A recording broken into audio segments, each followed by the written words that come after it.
Hello दोस्तों, आज मैं आप लोगों के साथ उत्तर प्रदेश उच्च न्यायालय ग्रुप सी और ग्रुप डी की भर्ती परीक्षा का सॉल्व पेपर डिस्कस करूंगा जो 2017 का है। इससे पहले मैं इसी चैनल पर 2019 की ग्रुप सी और ग्रुप डी का अलग अलग जो पेपर हुआ था उन दोनों को यहीं पर डिस्कस कर चुका हूं। आप उसे प्लेलिस्ट में जाकर देख सकते हैं। चलिए अब डिस्कस कर लेते हैं पेपर को। अगर आपने अभी तक चैनल सब्सक्राइब नहीं किया है तो इसे सब्सक्राइब कर लें। किस वाक्य में वर्तनी संबंधी अशुद्धि है? मतलब शुद्ध नहीं अशुद्धि बतानी है। ईश्वर अंतर्यामी है, उज्जवल चांदनी में शहर का आनंद आता है, आपका स्वास्थ्य अब कैसा है, विद्यार्थी को स्वावलंबी होना चाहिए। इसमें जो आंसर होगा वो होगा ऑप्शन नंबर बी, क्योंकि उज्ज्वल की इसमें वर्तनी गलत है। क्वेश्चन नंबर नेक्स्ट की तरफ चलते हैं। अनेकार्थी। अनेकार्थी शब्द कौन सा है? मतलब जिसके अनेक अर्थ हों। आयु, आदेश, ग्रंथ और गुरु। गुरु के अनेक अर्थ होते हैं। जिसे जीता नहीं जा सकता वाक्यांश के लिए एक शब्द है। अजय, अमर, वीर और अजातशत्रु। अजय, जिसे जीता नहीं जा सकता उसे अजय कहते हैं।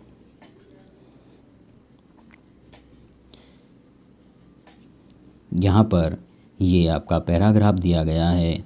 मैं आपको पैराग्राफ आप खुद पढ़ लेंगे। मैं थोड़ी देर के लिए इसे पॉज कर देता हूँ ताकि आप इसे आराम से पढ़ सकें और सीधे मैं देर न करते हुए, जिससे कि आपका टाइम बचेगा, इसे ले चलता हूँ क्वेश्चंस पर।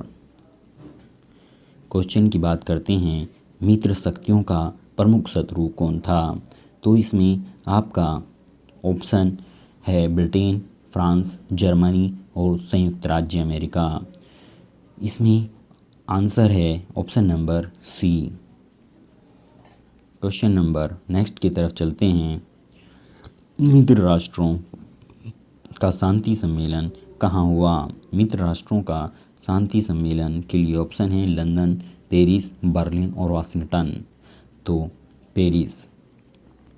शांति सम्मेलन के समय संयुक्त राज्य का राष्ट्रपति कौन था? लॉर्ड जॉर्ज, क्लेमेंसे, निक्सन और विल्सन। तो इसका सही आंसर होगा विल्सन। जर्मनी का आत्मसमर्पण का मुख्य आधार था। विल्सन का 14 सूत्र, विल्सन का 12 सूत्र, संयुक्त राष्ट्र संघ का दबाव और शीत युद्ध। इसमें ऑप्शन जो सही है वो है विल्सन का 14 सूत्र। विल्सन की घोषणा में क्या शामिल नहीं था? दंड स्वरूप हर्जाना लिया जाएगा, कोई आर्थिक मांग नहीं की जाएगी, किसी देश के किसी प्रदेश पर अधिकार नहीं किया जाएगा, किसी देश पर आक्रमण नहीं किया जाएगा। तो इसमें सही ऑप्शन होगा option number D. Question number next की तरफ चलते हैं।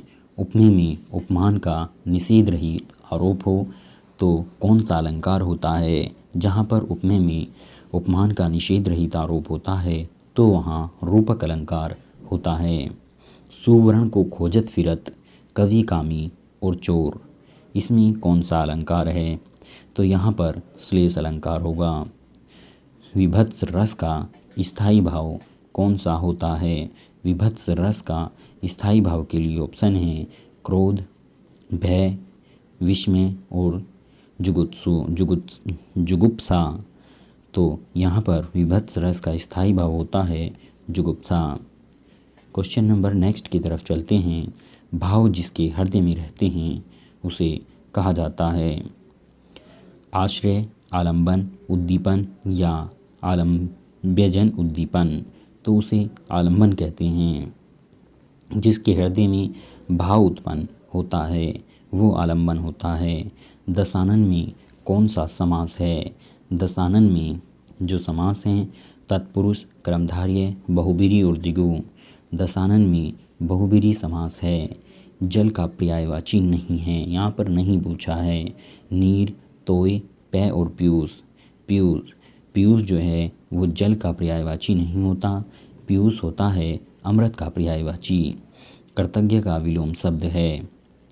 कृतज्ञ का विलोम शब्दों में ऑप्शन है कुकृत्य, कृतघ्न, कपटी, परोपकारी। तो इसमें कृतज्ञ का विलोम जो होगा वो कृतघ्न होता है। निम्न में से कौन सा शब्द तद्भव है, मतलब जो उसी के समान नहीं होते हुए अब धीरे धीरे अपभ्रंश के कारण बदल चुका है। जो नहीं बदला वो तत्सम होता है। वत्स, रात्रि, काज और वायु। काज जो है वो आपका तद्भव रूप है। निम्न में से कौन सा शब्द तत्सम है, मतलब अभी नहीं बदला है। भ्राता, कान, सब, ब्यार। तो भ्राता इसका तद्भव रूप भाई होता है। वागीश का संधि विच्छेद होगा वाग प्लस ईस, वाक प्लस ईस, वाग प्लस ईस, वाग प्लस ईस। तो इसमें सही ऑप्शन होगा वाक प्लस ईस। किए गए उपकार को मानने वाले के लिए एक शब्द होता है कृतार्थ, कृतघ्न, कृतज्ञ या दयालु। तो ये कृतज्ञ होगा। दोहरा लाभ अर्थ के लिए सही लोकोक्ति है। अंधे के हाथ बटेर, भागते भूत की लंगोटी ही सही, अंत भला तो सब भला, आम के आम गुठलियों के दाम। आम के आम गुठलियों के दाम सही ऑप्शन होगा। क्वेश्चन नंबर नेक्स्ट की तरफ चलते हैं। बेइज्जत करना अर्थ के लिए सही मुहावरा है पाँव उखाड़ना, बखिया उधेड़ना, पगड़ी उछालना, भीगी बिल्ली बनाना। बेइज्जत करने के लिए पगड़ी उछालना बिल्कुल सही होगा। लिंग की दृष्टि से शुद्ध वाक्य है मोटा सा आदमी आया है। आपको लिंग की दृष्टि में बताना है कि कौन सा इसमें अशुद्ध वाक्य पूछा है, शुद्ध नहीं पूछा। मोटा सा आदमी आया है, आपका चरित्र अच्छी है, तुम्हारी जेब खाली है, उसकी कलम खो गई है। तो इसमें जो लिंग की दृष्टि से अशुद्ध है वो है आपकी चरित्र अच्छी है, क्योंकि यहाँ पर आपका होना चाहिए था। आपकी लिंग जो है वो स्त्रीलिंग की तरफ इशारा करता है, जबकि चरित्र पुल्लिंग होता है। वचन की दृष्टि से अशुद्ध वाक्य कौन सा है? प्रत्येक व्यक्ति यही कहेगा, हर एक कुआं मीठे जल का नहीं होता, मैं उसकी प्रसन्नता पर मुग्ध हूँ, उसके प्राण निकल गए। इसमें भी आपसे अशुद्ध पूछा है तो उसका प्राण निकल गया, जबकि प्राण जो है वो बहुवचन होता है तो यहाँ पर गए होना चाहिए था, उसके प्राण निकल गए। चलते हैं क्वेश्चन नंबर 24 की तरफ। राजा ने ब्राह्मण को धन दिया। वाक्य में रेखांकित पद का कारक बताएं। इसमें आपको बताना है कौन सा कारक है। कर्ता कारक है, कर्म कारक है, संप्रदान कारक है या अपादान कारक है। राजा ने ब्राह्मण को धन दे दिया, मतलब अब वापस नहीं लिया जाएगा। जब वापस नहीं लिया जाता तो वहाँ पर संप्रदान कारक होता है। कौन सा वाक्य भूतकाल का है? यदि वह जाता है तो मैं भी जाता। मोहिनी खाती होगी, उसने खाया है, मोहन ने पढ़ा है। तो यहाँ पर जो भूतकाल का वाक्य है वो ऑप्शन नंबर ए सही होगा। अब चलते हैं नेक्स्ट क्वेश्चन की तरफ। इसका दूसरा पार्ट जो है वो इंग्लिश आती है, तो चलते हैं इंग्लिश की तरफ। इसमें पहला क्वेश्चन है choose the best option to fill in the blank. Fill in the blanks को बेस्ट ऑप्शन से फिल कीजिए।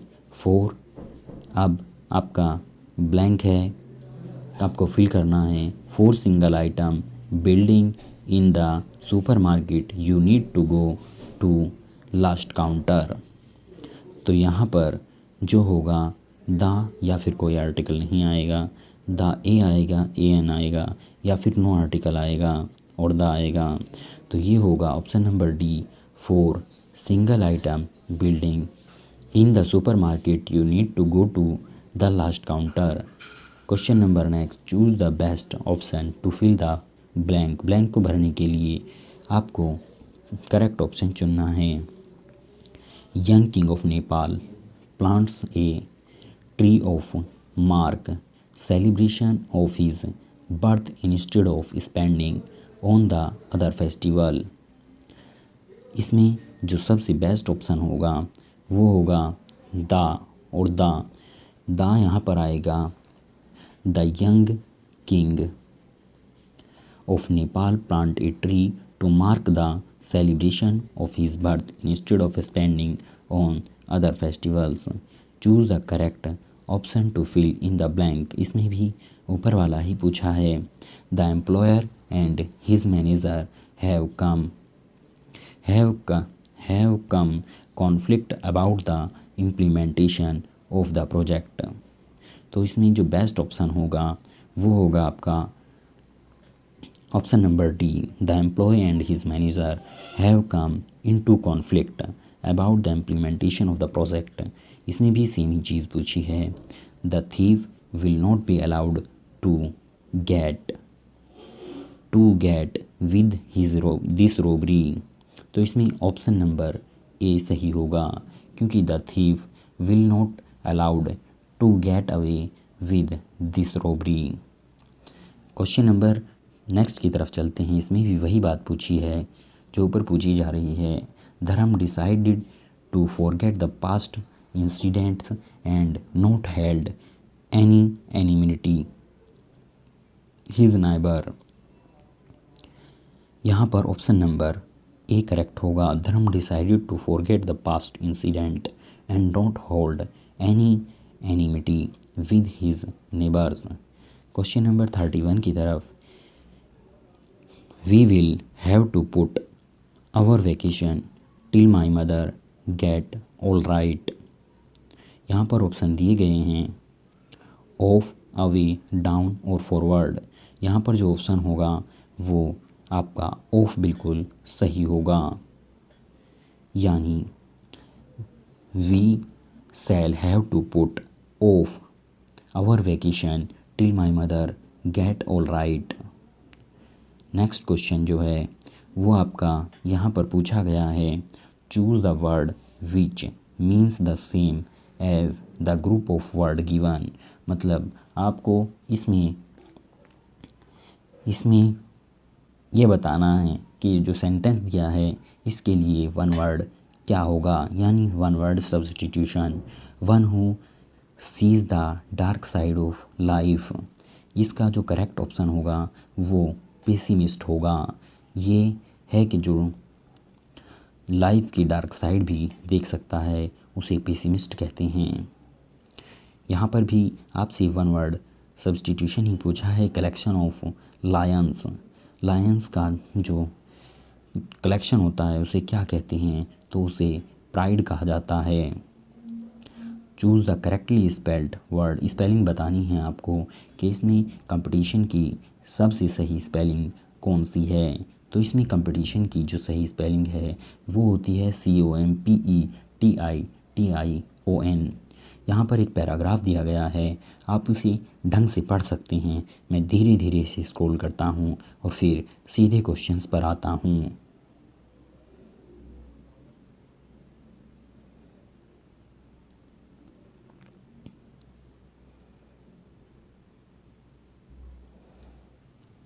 अब मैं आपको क्वेश्चन करा देता हूँ। What determine the size of a depressed village in part of Karnataka. तो इसका जो सही ऑप्शन है वो लैंड अंडर कल्टीवेशन होगा।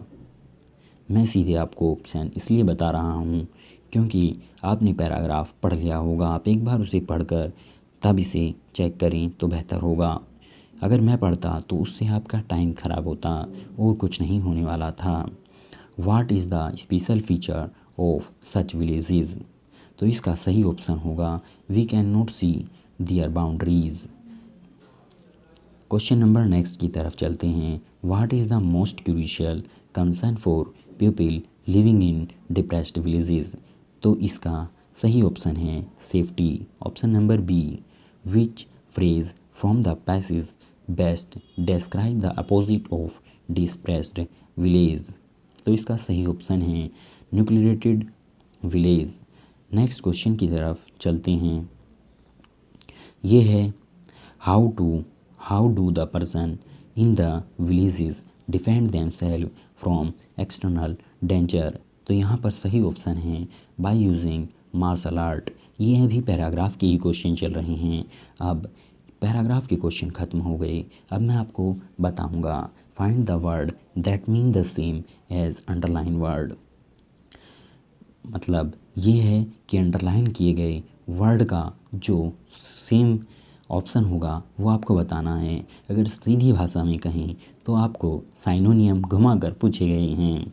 The snake served at the wedding were delicious. तो यहाँ पर डिलीशियस का जो साइनोनियम होता है वो होगा टेस्टी। क्वेश्चन नंबर नेक्स्ट की तरफ चलते हैं। यहाँ पर भी आपसे साइनोनिम ही पूछा है same as the underline word. That the boy had not recognised the president was obvious. Obvious का साइनोनियम होगा क्लियर।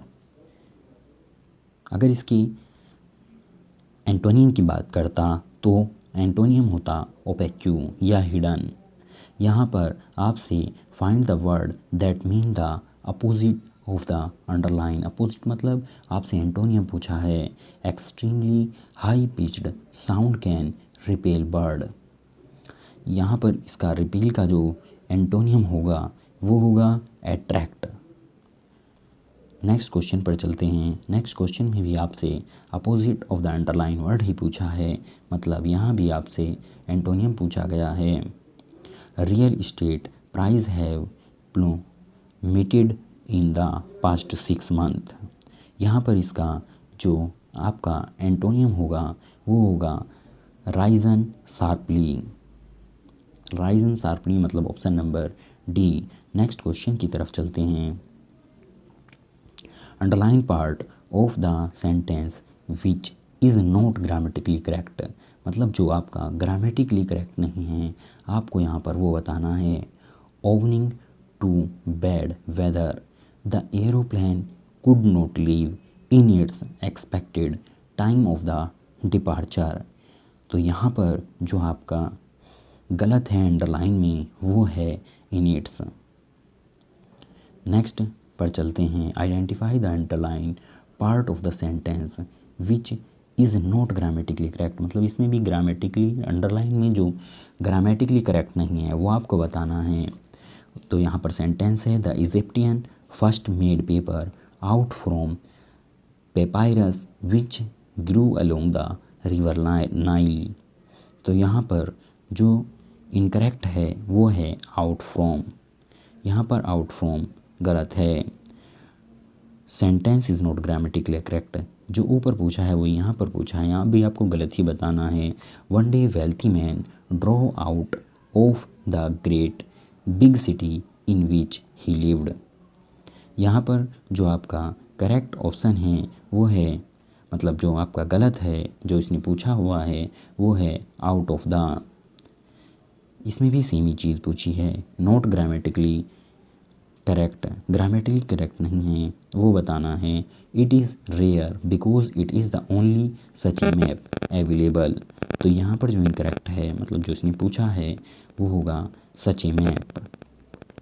इसमें भी आपसे सेम ही चीज़ पूछी है। नॉट ग्रामेटिकली करेक्ट पूछ रहा है। तो हम सेंटेंस देख लेते हैं, आपको अभी आंसर बताएंगे। The girl explain to them that her had always liked flying and had never been afraid of being in the air।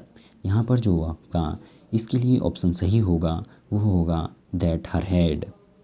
In the following question the part of the sentence namely P, Q, R and S are jumped। मतलब P, Q, R, S के रूप में sentence को jumped किया गया है। Cause the correct order of these to make a grammatically correct and meaningful sentence from the option. मतलब इन सब को जोड़कर आपको सही सेंटेंस बनाना है। Impartially for the movie we sat writing to begin. कुछ ऐसा दिया गया है तो यहाँ पर जो आपका करेक्ट ऑप्शन होगा वो होगा option number C. Option number C मतलब we sat writing impartially for the movie to begin. Question number next में भी आपसे जंबलिंग ही पूछी है। तो जो जंबल पूछा है, the minister told have a golden opportunity them that business to expand into new market. तो यहाँ पर जो आपका सही आंसर होगा वो होगा ऑप्शन नंबर डी, यानी the minister told them that business have a golden opportunity to expand into new markets. हमारा जो उद्देश्य होता है कि हम प्रीवियस ईयर को एक बार देख लें, तो उससे हमें ये पता चल जाता है कि कोई भी एग्ज़ाम क्वेश्चन नंबर जो नेक्स्ट है वो इसमें सामान्य शिक्षिता मतलब जीएसई होती है। तो इसमें पूछा गया है, लखनऊ में आयोजित 2017 Syed Modi international grand prix gold badminton champion का पुरुष खिताब किसने जीता है। तो ये जो है इसमें ऑप्शन होगा समीर वर्मा ने ये खिताब जीता था। 2018 में फीफा विश्व कप फुटबॉल टूर्नामेंट कहाँ पर आयोजित किया गया। 2017 में रूस में आयोजित किया गया था। देश के 50 से अधिक वर्षों में गृह युद्ध को समाप्त करने के अपने प्रयासों के लिए किसे नोबेल शांति पुरस्कार 2016 से सम्मानित किया गया था। तो इसमें ऑप्शन होगा जुआन मैनुअल सेंटोस को। प्लेइंग इट माई वे के रूप में किस महान बल्लेबाज ने अपनी आत्मकथा लिखी है। प्लेइंग इट माई वे जो है ये आत्मकथा है सचिन तेंदुलकर की। नेक्स्ट क्वेश्चन की तरफ चलते हैं। प्रधानमंत्री नरेंद्र मोदी ने अप्रैल 2017 में उड़े देश का आम नागरिक उड़ान योजना के तहत के लिए पहली क्षेत्रीय उड़ान को हरी झंडी दिखाकर रवाना किया है। तो यहाँ पर जो सही ऑप्शन है वो है शिमला दिल्ली। नेक्स्ट क्वेश्चन देखते हैं। क्वेश्चन नंबर नेक्स्ट की तरफ देखते हैं। तो ये है, भारत ने फाइनल में किसे हराकर 2016 विश्व कप हॉकी जीता, जो दिसंबर 2016 में लखनऊ में आयोजित किया गया था। यहाँ पर सही ऑप्शन होगा बेल्जियम। क्वेश्चन नंबर नेक्स्ट की तरफ चलते हैं। जनगणना 2011 के अनुसार उत्तर प्रदेश के निम्नलिखित में से कौन से जिले में साक्षरता दर सबसे अधिक रही है। सबसे अधिक साक्षरता जो है वो गौतम बुद्ध नगर में रही है। क्वेश्चन नंबर नेक्स्ट की तरफ चलते हैं। एक प्रसिद्ध धार्मिक तीर्थ नेमी सारण्य उत्तर प्रदेश के किस जिले में स्थित है। ये क्वेश्चन आपकी शिफ्ट 2 के उत्तर प्रदेश पैट में भी अभी आया था। बिल्कुल सेम टू सेम यही क्वेश्चन था। तो इसका आंसर है सीतापुर। महाराष्ट्र में नई शिक्षा और सामाजिक सुधार के एक उत्कृष्ट कार्यकर्ता गोपाल हरि देशमुख थे, जो बाद में किस नाम से प्रसिद्ध हुए थे। ये लोकहितवादी के नाम से प्रसिद्ध हुए थे। नेक्स्ट क्वेश्चन की तरफ चलते हैं। कौन से मुग़ल सम्राट को जिंदा पीर कहा जाता है। इसी तो आप सब जानते ही होंगे कि इसमें औरंगजेब थे।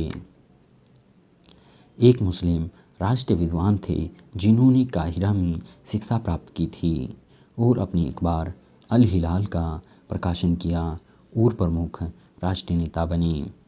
इसका सही ऑप्शन है मौलाना अबुल कलाम आज़ाद। ये कांग्रेस के सबसे लंबे समय तक अध्यक्ष भी रहे हैं और सबसे कम उम्र में भी इन्होंने कांग्रेस की अध्यक्षता की थी। चलते हैं नेक्स्ट क्वेश्चन की तरफ। कौन से अधिनियम के विरुद्ध 1919 में गांधी जी ने सत्याग्रह सभा प्रारंभ की थी, जिसके सदस्यों ने इस अधिनियम की अवज्ञा करने के प्रति वचन लिया था। तो इसका सही ऑप्शन होगा रोलैक्ट एक्ट 1919। नेक्स्ट क्वेश्चन की तरफ चलते हैं। खान अब्दुल गफ्फार खान के नेतृत्व में पठानों ने खुदाई खिदमतगार समाज की स्थापना की, जिसे लोकप्रिय रूप से लाल कुर्ती कहा जाता है। तो इसका ऑप्शन नंबर सी बिल्कुल सही होगा।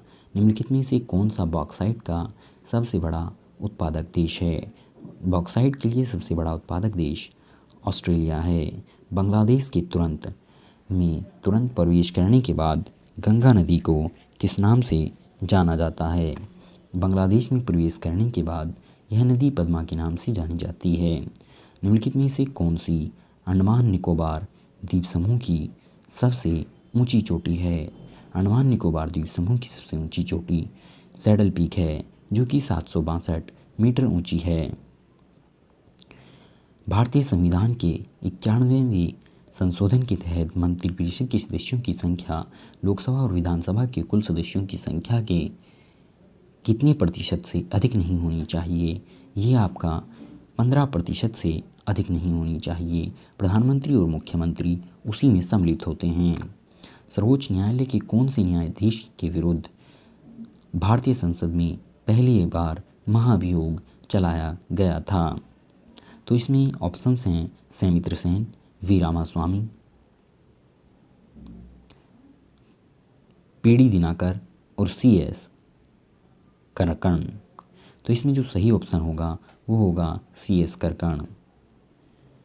नेक्स्ट की तरफ चलते हैं। साइबर कानून भारतीय संविधान की किस सूची के अंतर्गत आते हैं?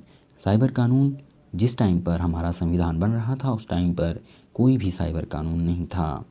तो इसीलिए ऐसे विषय जो संघ सूची, राज्य सूची और संवर्ती सूची में नहीं रखे गए हैं उन्हें अवशिष्ट शक्तियों में रखा गया है। आपको जानकारी के लिए बता दें कि अवशिष्ट शक्तियाँ हमारे संविधान में कनाडा से ली गई हैं और ये हमेशा केंद्र के पास होती हैं। 1946 में संविधान सभा के उद्घाटन सत्र के अध्यक्ष के रूप में किसने अध्यक्षता की थी? मतलब अध्यक्ष कौन था संविधान सभा के उद्घाटन सत्र में? उद्घाटन सत्र में जो अध्यक्ष थे वो आपके सच्चिदानंद सिन्हा थे और 2 दिन बाद आपके राजेंद्र प्रसाद जी को बनाया गया था। क्वेश्चन नंबर नेक्स्ट की तरफ चलते हैं। प्राचीन गणित की पुस्तक जो सूत्र है वो किसने लिखी है? सूत्र को आपका बोधायन ने लिखा है। क्वेश्चन नंबर नेक्स्ट की तरफ चलते हैं।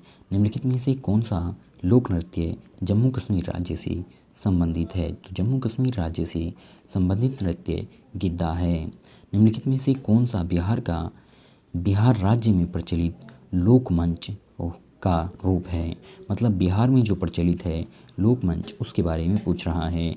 तो बिहार में प्रचलित लोकमंच जो है वो विदेशिया है। क्वेश्चन नंबर नेक्स्ट की तरफ चलते हैं। आभूषण जो शरीर में किस स्थान पर आभूषण जोसन शरीर में कहाँ पहना जाता है? आभूषण जोसन जो है वो सिर पर पहने जाने वाला आभूषण है। कौन से प्रसिद्ध सूफी संत को चिरागे दहली के रूप में जाना जाता है? चिरागे दहली को के रूप में शेख नसीरुद्दीन महमूद को जाना जाता है।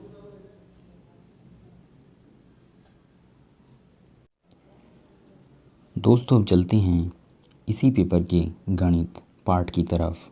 यहाँ मैं आपको केवल और केवल ऑप्शंस बताऊंगा।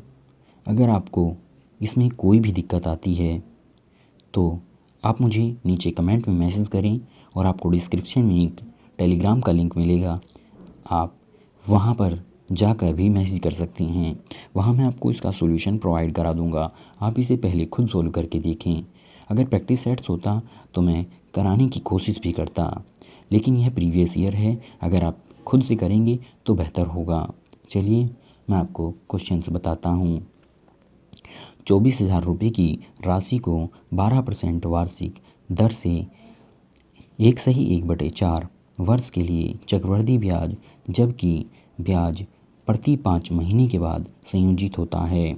तो आपको इस क्वेश्चन में ब्याज बताना है कि कितना होगा। तो इसका सही ऑप्शन जो है वो आता है 3783, जो लगभग में है। तो ये ऑप्शन ए की तरफ जाता है।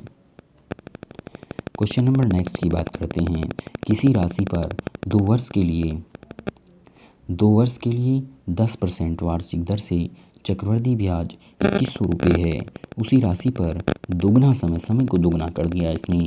उसी ब्याज दर मतलब सेम रेट रखी है, कितना साधारण ब्याज होगा। मतलब आपसे चक्रवृद्धि ब्याज दिया है और आपसे सिंपल इंटरेस्ट मतलब साधारण ब्याज पूछा है। तो इसका सही ऑप्शन सही आंसर जो आता है वो आता है 4000, यानी ऑप्शन नंबर बी।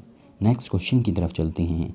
चावल के एक मिश्रण में 30 रुपये प्रति किलोग्राम की दर से बेचा जाता है। 30 रुपये के हिसाब से इसने बेच दिया और इसमें 21 रुपये प्रति किलोग्राम का एक चावल और 25.20 किलोग्राम का प्रति एक चावल है। दो प्रकार के चावल मिलाए गए हैं। इन दोनों को मिलाने के बाद दोनों प्रकार के चावलों के मिश्रण को किस अनुपात में मिलाया गया। यदि चावल को बेचने पर 25% का लाभ होता है तो इसका सही ऑप्शन जो आता है वो आता है ऑप्शन नंबर ए, 2:5। आप इसे एलिगेशन मेथड से करेंगे तो ये बहुत आसान क्वेश्चन है, बस देखने में लंबा है, एक बार आप ट्राई ज़रूर करें। दो विभिन्न बर्तनों के मिश्रणों में पानी और अल्कोहल का अनुपात 2:3 है। आप अल्कोहल की जगह दूध भी ले सकते हैं। और दूसरे में 4:5 है। इन दोनों मिश्रणों को किस अनुपात में मिलाया जाए जिससे नए मिश्रण में अल्कोहल जो है वो 58 से ही 1/3% हो जाए। इसका जो सही आंसर होगा वो होगा ऑप्शन नंबर डी, 5:3 मतलब 5:3। नेक्स्ट क्वेश्चन की तरफ चलते हैं। ये आपका स्पीड एंड डिस्टेंस से क्वेश्चन है। दो स्थान P और Q के बीच की दूरी, दो स्थान हैं P और Q, उनके बीच की दूरी 56 किलोमीटर है। A तथा B P से Q की ओर क्रमशः 4 किलोमीटर प्रति घंटा और 3 किलोमीटर प्रति घंटा की चाल से चलना शुरू करते हैं। A Q पर पहुंचकर तुरंत वापस मुड़ जाता है और B को स्थान R पर मिलता है। P और R के बीच की दूरी कितनी होगी। तो इसका जो सही ऑप्शन है वो ऑप्शन नंबर सी है, मतलब 48 किलोमीटर। क्वेश्चन नंबर नेक्स्ट की तरफ चलते हैं। तो ये भी आपका टाइम एंड डिस्टेंस से ही है। यहाँ पर दिया गया है 80 मीटर और 120 मीटर लंबाई की दो रेलगाड़ियाँ जिनकी उनकी चालें भी दी गई हैं 25 किलोमीटर प्रति घंटा और 35 किलोमीटर प्रति घंटा हैं। समांतर पैरेलल पटरियों पर एक ही दिशा में दौड़ रही हैं। ये बात ध्यान रखने लायक है, क्योंकि ऐसी स्थिति में जो आपकी रिलेटिव स्पीड निकलेगी वो उसे आपको नेगेटिव करना, माइनस करना होगा। एक दूसरे को पार करने में उन्हें कितना समय लगेगा। तो यहाँ पर जो आपका सही ऑप्शन होगा वो ऑप्शन नंबर डी, 72 किलोमीटर। ये इसका बिल्कुल सही समय होगा। यहाँ पर ये जो किलोमीटर में दिया गया है ये गलत दिया गया है। आप ये सारी वैल्यू सेकंड में मान कर चलें तो बेहतर होगा। ये 72 किलोमीटर नहीं, क्योंकि समय पूछा है तो ये सेकंड में ऑप्शन देना चाहिए था। ये टाइपिंग में मिस्टेक हो गई होगी, उसके लिए मैं सॉरी कहता हूँ। 5 पुरुष एक काम को 12 दिन में कर सकते हैं, जबकि 10 महिलाएं उसी काम को 8 दिन में कर सकती हैं। 3 पुरुष और 4 महिला मिलकर उस काम को कितने दिन में पूरा कर लेंगी। 3 पुरुष और 4 महिलाएं मिलकर उस काम को 10 दिनों में पूरा कर लेंगी। ऑप्शन नंबर बी सही होगा। क्वेश्चन नंबर नेक्स्ट की तरफ चलते हैं। ए और बी अलग अलग एक काम को क्रम से ए करता है 20 दिनों में, बी उसी काम को करता है 30 दिनों में। उन्होंने मिलकर कुछ दिन काम किया, उसके पश्चात बी काम छोड़कर चला गया। यदि ए ने अकेले ही शेष काम को 5 दिन में पूरा किया तो बी ने कितने दिन काम किया होगा। तो इसका सही जो आंसर आता है वो आएगा 9 दिन। तो बी ने अकेले 9 दिन तक काम किया होगा। क्वेश्चन नंबर नेक्स्ट की तरफ चलते हैं। बी और सी मिलकर एक काम को जितने दिन में करते हैं उतने ही दिन में ए अकेले ही उस काम को कर सकता है। यदि ए और बी मिलकर उस काम को 10 दिन में कर सकते हैं और सी अकेले उस काम को 50 दिन में कर सकता है, तो बी अकेले उस काम को कितने दिन में करेगा। तो यहाँ पर जो सही आंसर आता है निकल कर वो ऑप्शन नंबर सी आता है, मतलब 25 दिन लगेंगे। तो इस बात को देखकर, इस पेपर को देखकर आपको लग रहा होगा कि आपको टाइम एंड वर्क का चैप्टर ढंग से तैयार करके जाना है। दो भिन्नों का अनुपात, दो भिन्नों का गुणनफल 14/15 और उनका भागफल 35/24 है। इनमें से इन भिन्नों में छोटी भिन्न कौन सी है? आपको इनमें छोटी भिन्न बतानी है। तो यहाँ पर जो सही आंसर होगा वो होगा 4/5, यानी ऑप्शन नंबर 20 का बिल्कुल। अब क्वेश्चन नंबर नेक्स्ट की तरफ चलते हैं। क्वेश्चन नंबर नेक्स्ट जो है वो है, जब 64329 को x से भाग दिया जाता है तो उत्तरोत्तर शेषफल 175, 114 और 213 है। x के अंकों का योग क्या होगा? तो यहाँ पर x के अंकों का जो योग निकल कर आता है वो आता है 9। मैं आपको हिंट देकर बता देता हूँ, जो लास्ट में ऑप्शन आएगा 2, 3, 4 आप इन्हें जोड़ सकते हैं तो आपका आंसर 9 आ जाएगा। 87 का मतलब एक कैलकुलेशन दी है, उसका मान पूछा है। जब आप इसे सोल्व करेंगे तो आपको आंसर जो है वो यहाँ से 2 मिलेगा, यानी ऑप्शन नंबर ए। क्वेश्चन नंबर 88 की तरफ चलते हैं। 10,000 के निकटतम वह संख्या जो 3, 4, 5, 6, 7, 8 से पूर्णतः विभाज्य है, x है। x के दाहिने के स्थान पर कौन सा अंक है? मतलब जो संख्या आएगी निकल कर उसके दाहिने पर कौन सा अंक आएगा वो आपको बताना है। तो वो अंक होगा 8, यानी ऑप्शन नंबर बी बिल्कुल सही आंसर होगा। नेक्स्ट क्वेश्चन की तरफ चलते हैं। तो ये क्वेश्चन है, दो संख्याओं का जो गुणनफल है वो 2160 है और उनका मैस है, मतलब HCF 12 है। इस तरह की संख्याओं के संभावित युग्मों की संख्या क्या हो सकती है? संभावित युग्मों की संख्या जो है वो 2 होगी। क्वेश्चन नंबर नेक्स्ट जो है, ए का वेतन बी के वेतन से 20% कम है और सी का वेतन ए के वेतन से 56.1/4 अधिक है। बी का वेतन सी के वेतन से कितने प्रतिशत कम है? तो यहाँ पर जो ऑप्शन सही है वो है 20% कम है। क्वेश्चन नंबर नेक्स्ट, एक कार का मूल्य एक स्कूटर के मूल्य से 300% अधिक है।